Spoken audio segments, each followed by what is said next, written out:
مذہبی نفرت میں یہ علماء اتنے آگے نکل چکے ہیں، اتنی گندی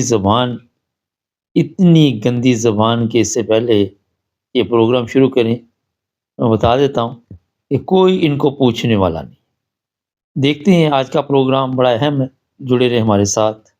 اور مناظرے نہیں ہوں گے، اب صرف اور صرف جام قادیانی کا پتہ چلے کہ یہ قادیانی ہے، چاہے وہ فوجی افسر ہے اس کو بھی قتل کرو، چاہے وہ پولیس والا ہے اس کو بھی قتل کرو، چاہے وہ جج اور وکیل ہے اس کو بھی قتل کرو۔ یہ میرا اعلان ہے، مجھے جہاں بھی ملا اور میڈیکل کے پاس جس مسلمان کی اچھا، اس میں جو چیز ہے وہ میں بتاتا ہوں، سب دیکھنے اور سننے والوں کو محبت برا سلام دھمکی دی جا رہی ہے اور قتل کرو۔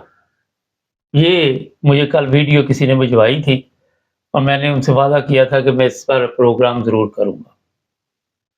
ناظرین، اتنی گندی گالیاں یہ چیف جسٹس کو دے رہے، اس کی ماں کو بھی گالیاں دے رہے، اس کو بھی گالیاں دے رہے ہیں یہ علماء۔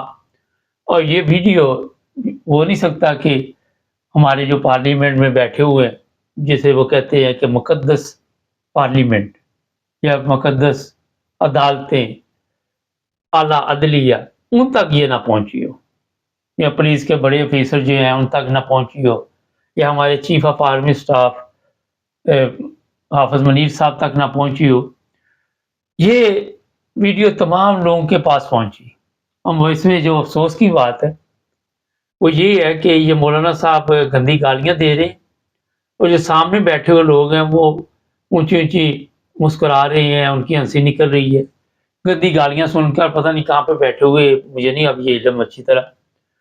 لیکن بورڈ پہ تصویر دیکھی مولانا صاحب کی، اور پھر میں جو آپ کو ہمیشہ کہتا ہوں، پرابلم وہی ہے کہ پاکستان آج جن حالات کا شکار ہے اس میں جو اول درجے کا مسئلہ ہے وہ ہے جہالت۔ ہم جہالت سے باہر نہیں نکل پا رہے۔ پاکستان کے قوانین موجود ہیں اور اگر وہاں پہ قوانین موجود ہیں تو اس پر پھر عمل نہیں ہو رہا۔ آپ کو یاد ہوگا کہ ایک صاحب نے کچھ دن پہلے چیف جسٹس کے لیے کوئی ایسا اعلان کیا تھا کہ انعام دوں گا جو اس کو نقصان پہنچائے گا، تو فوری طور پر پولیس حرکت میں آئی تھی اور اسے گرفتار کر لیا تھا، کیونکہ وہ چیف جسٹس کو دھمکی دی۔ اب تو ویسے گالیاں چیف جسٹس کو دے رہے ہیں یہ لوگ۔ لیکن یہاں پہ فرق پڑ جاتا ہے کہ ایک عام شہری میں اور چیف جسٹس میں کیا فرق ہے۔ جب ایک عام شہری کو اس طرح کی دھمکیاں دی جاتی ہیں، فرض کرے یہ ایم ڈی او کے متعلق بتا رہا ہے کہ جہاں بھی ملے انہیں نقصان پہنچاؤ، میں الفاظ استعمال نہیں کرنا چاہ رہا، جو وہ کر رہا ہے میں نے آپ کو سنا دی ہیں، تو وہاں پہ ایک قانون حرکت میں کیوں نہیں آ رہا؟ کیونکہ عام شہری کی زندگی اتنی ضروری نہیں ہے جتنی چیف جسٹس کی ضروری ہے۔ یہ ہے فرق۔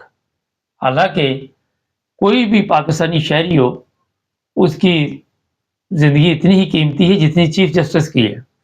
یہاں پہ جو کمزوری دکھائی جاتی ہے اس کی وجہ سے پھر یہ لوگ بلیک میل کرتے ہیں، اور یہی وجہ ہے کہ سپریم کورٹ کو اپنے فیصلے بدلنے پڑتے ہیں۔ کل ایک میرے جاننے والے تھے، انہوں نے مجھے میسج بھیجا کہ اگر چیف جسٹس یہ فیصلہ نہ بدلتا تو اس کی اور اس کی فیملی کی جان کو خطرہ تھا، اور اس نے اپنی جان بچانے کے لیے یہ سارا کچھ کیا۔ اب ان علماء کو کون کنٹرول کرے گا؟ ان علماء کو کون بتائے گا کہ پاکستان میں پہلے ہی اس طرح کے قوانین موجود ہیں جن کی ضرورت نہیں ہے؟ اور جو یہ گالیاں دی جا رہی ہیں، کس اسلام میں لکھا ہوا ہے کہ آپ کسی کو گالی دیں؟ کہاں پہ آپ نے پڑھا ہے کہ آپ آ کے تو لوگوں کو گالیاں دینی شروع کر دیں؟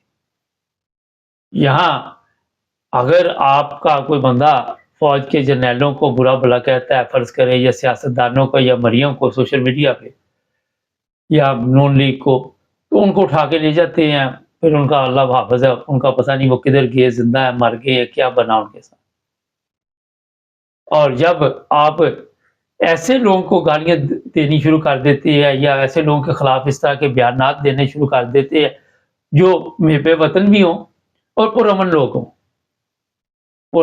ہوں، میں نے کل بھی کچھ چیزیں سنی تھی، انہوں نے کہا جی یہ نقصان ہمیں پہنچ رہا ہے، غصے میں نہیں آنا چاہیے اور احتیاط سے بات کرنی چاہیے، اپنے آپ کو ٹھیک کرنا چاہیے۔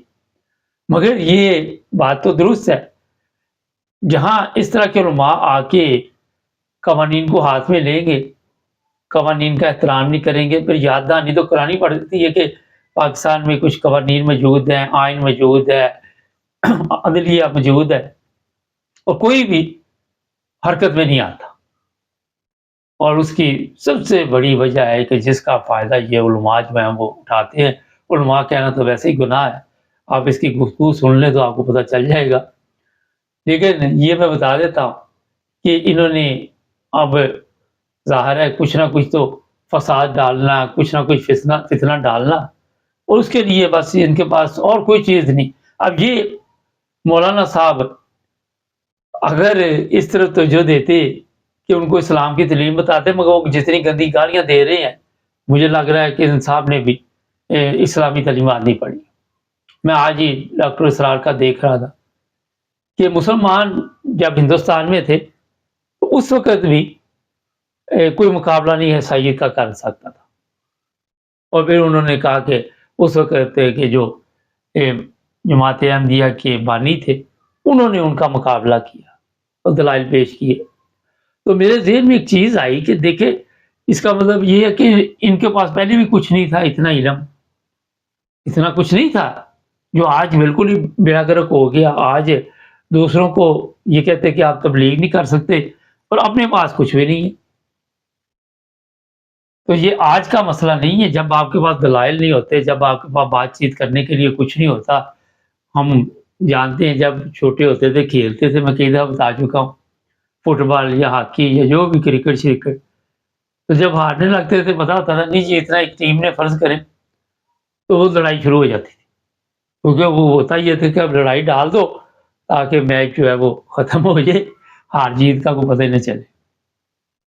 آج ان کے پاس یہی حالات ہے، سیم وہی کچھ چل رہا ہے جو پہلے چل رہا تھا، کیونکہ اگر یہ اس وقت مقابلہ نہ کر سکے، کہ میں حیران رہ گیا ہوں ڈاکٹر صاحب کی، آج ہی میں نے ایک آڈیو سنی، ویڈیو سنی تھی، میرے پاس موجود ہے شاید، تو ان کا بھی یہی کہنا تھا۔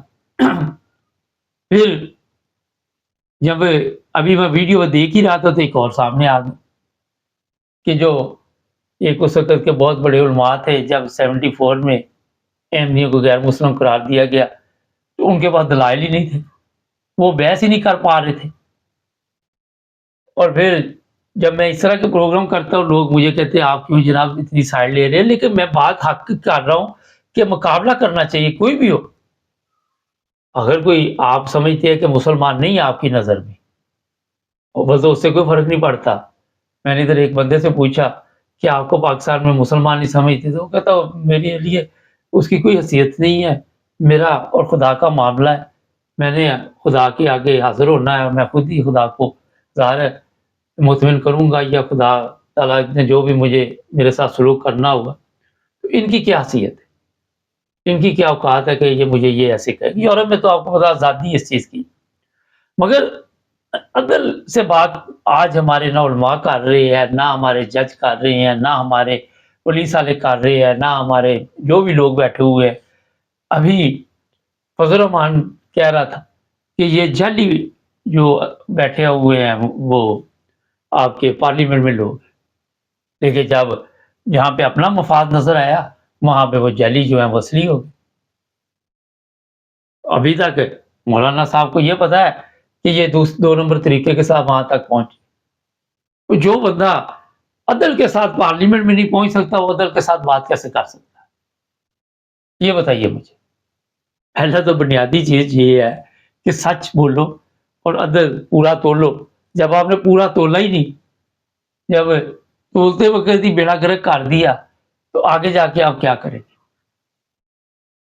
یہاں پہ جو لوگ یورپ میں رہتے ہیں ان کو پتا ہے جب کوئی پولیس کسی جگہ پہ بھی ہو، سب سے پہلے وہ آ کے آپ کا آئی ڈی کارڈ چیک کرتی ہے، اگر وہ نہ ہو تو پھر پورا آپ کا سب کچھ چیک کرتی ہے، گاڑی ہے، وہ ہے، یہ ہے، وہ ہے، سب کچھ چیک کرتی ہے۔ تو ہمارے وہاں پہ تو جب آپ نے بنیادی طور پہ ہی غلط راستہ اختیار کیا، اس کے بعد آپ سے کیا امید رکھ سکتے ہیں کہ آپ انصاف کے تقاضے پورے کریں؟